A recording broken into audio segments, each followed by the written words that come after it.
বছর ঘুরে আবার শরতের আগমন। নতুন করে সেজে উঠতে চলেছে কামালপুর গ্রাম।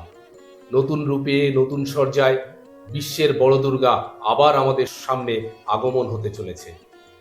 কামালপুর গ্রামবাসীর অক্লান্ত চেষ্টার ফলে 1 বছর পরে আবার আমাদের সামনে আসতে চলেছে বিশ্বের বড় দুর্গা।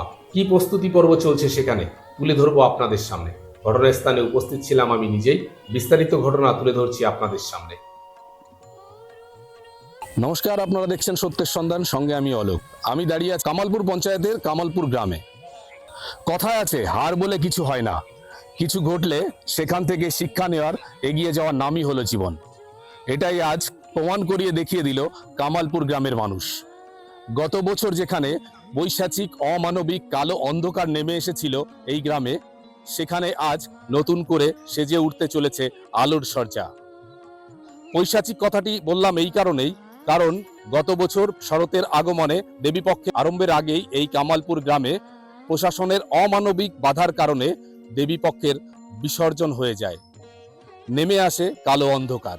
সারা গ্রামের চোখের জল দিয়েও এই অন্ধকারকে আলোকিত করতে পারেনি দেবীর আগমনকে বরণ করতে। দেবীপক্ষের শুরু হওয়ার আগেই মানুষের চোখের জল দিয়ে বিসর্জন দিতে হয় মা দুর্গাকে। এখন বছর ঘুরে আবার শরতের আগমন। 1 বছর পর আবারও সেজে উঠতে চলেছে এই কামালপুর গ্রাম। সব বাধা জয় করে বিশ্বের সব থেকে বড় প্রতিমা দেখার অপেক্ষায় বাকি আছে আর কিছুদিনের।